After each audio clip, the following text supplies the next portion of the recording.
ઘણાના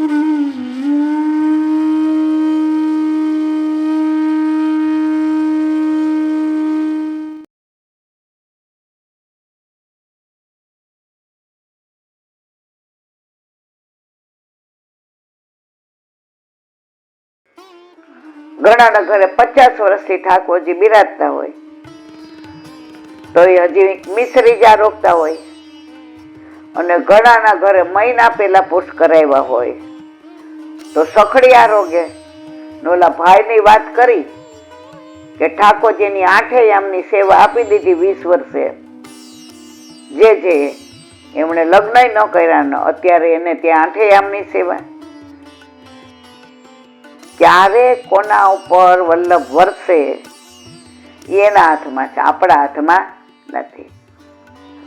દ્રઢ આશરો પુષ્ટિ માર્ગનો મૂળ સિદ્ધાંત.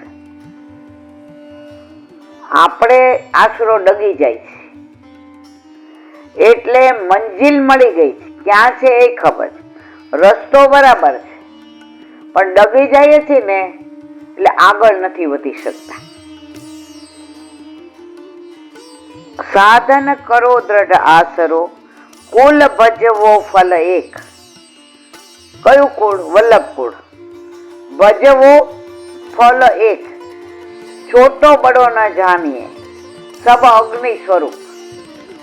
તમે વલ્લભ કુળના બાળકો ગમે એ ઘરના હોય, કોઈ મોટું નથી કે કોઈ નાનું નથી, બધા સ્વરૂપ એક છે. આજે આપણે 2 દીકરા હોય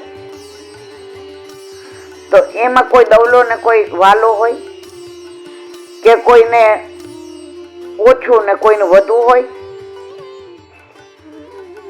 તો એમ આ ગુસાઈજીના બધા બાળકો 7 બાળકોની પેઢી ચાલી આવે છે. અને આ કુળમાં વલ્લભને વિશ્વાસ હતો કે આજે યદુકુળ નહીં, રઘુકુળ નહીં,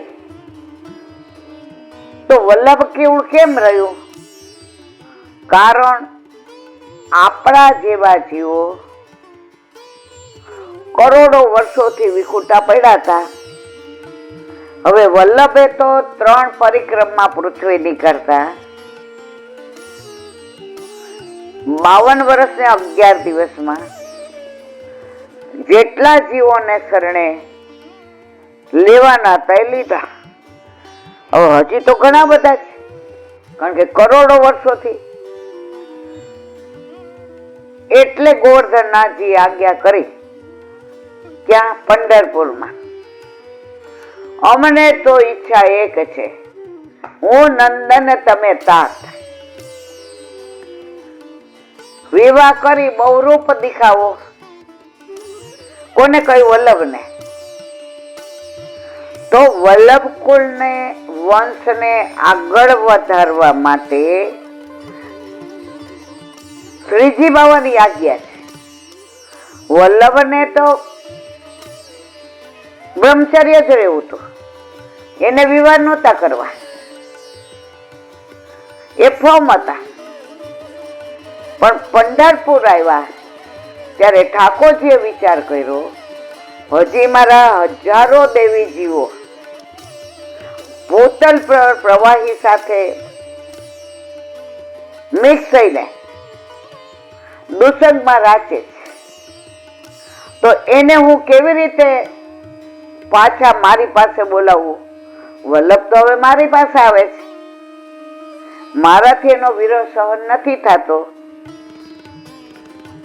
અને ત્યારે સ્પષ્ટ આજ્ઞા કરી, તમે વાંચો મૂળ પુરુષમાં બધાયમાં. અમે તો ઈચ્છા એક છે, ઓ નંદન તમે તાત. સ્પષ્ટ આજ્ઞા કરી દીધી, હું નંદન ગુસાઈજી, અને તમે તાત, તમે પૂર્ણ પુરુષોત્તમ.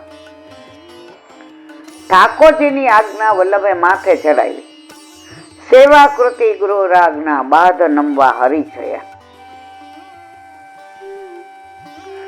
અને એની પરાકાષ્ઠા જો, ગુસાઈજીને 6 જ લાલ અને રૂક્ષ્મણી વહુજી લીલા વિસ્તારી. પણ 7 ઘર અને આટલા બધાને શરણે લેવાના.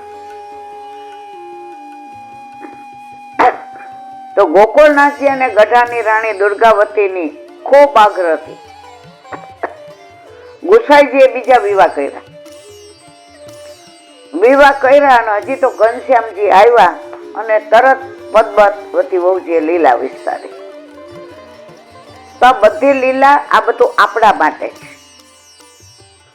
પછી આપણે કહીએ કે મારા ગુરુ મોટા અને તારા ગુરુ, ના, એવું નહીં. છોટો બડો ન જાણીએ, સબ અગ્નિ સ્વરૂપ. બીજું, જો વચ્ચે ઓલા કિરીટભાઈજી જેવા ફૂટી નીકળાતા, વલ્લભ કુળ સિવાય કોઈનો અધિકાર બ્રહ્મ સંબંધ દેવાનો નથી.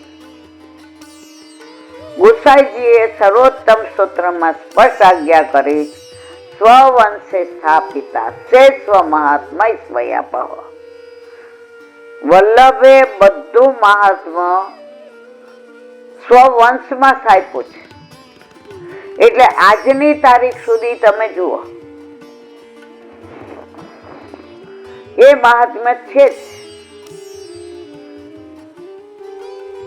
40 દિવસ તમે લીલી પરિક્રમામાં જાઓ, 1000 હોય, 2000 હોય કે 5000 હોય, 40 દિવસ હાંચવવા, ખાવાનું ને પીવાનું ને ભાલ નાખવાના ને વ્યવસ્થા કરવાની ને મારા વાલા, આ તમારા ઘરે એક જાન આવવાની હોય ને 100 માણસથી 12 ગામથી, તોય તમે 3 મહિના પહેલા કયો બાપા તૈયારી કરવી પડશો. 12 ગામની જાન છે, એમાં રે તો એક જ ટંક, એક જ ટાઈમ. ટંક એટલે અમારે કાંઠિયાવાડીમાં ટાઈમ. અને એ પાછી બીક લાગે, નહીં હચવાય તો, ખોટું લાગી જશે તો. અને આ તો 40. મારે કહેવાનો આશય એ છે અહીંયા કે આ સામર્થ્ય વલ્લભકુળ પાસે છે. એ વલ્લભનું સ્વવંશે સ્થાપિતાનું છે. અને આપણે બધા શું કરીએ છીએ? દોષ જોઈએ છે. એમાં એમનું કાંઈ નથી બગડતું, બગાડ આપણો થાય છે. તમે જો ઠાકોરજીના દોષ કરો તો ગુરુ માફ કરાવે, પણ ગુરુ ના કરો તો કોણ કરાવે? અને એમની કઈ લીલા તમને શું ખબર પડે? હમણાં વર્તમાન સમયની એક જણે મને વાત કરી, જો મેં સાંભળી છે,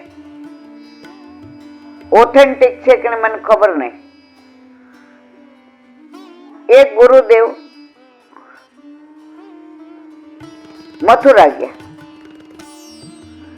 એટલે એને એના ખવાસને કીધું, એ કે હાલ આગ્રા જઈ આવી તાજમહેલ. ઓલા ખવાસને નું ગયું. એ કે હવે આટલી ઉંમર 50-55 ના હતા, નું ગયું. પણ હવે આજ્ઞા થઈ એટલે કે ગાડી કાઢ, બપોરે તો આવી જાય. સેવા પહોંચે નીકળ્યા ભોજન લઈને.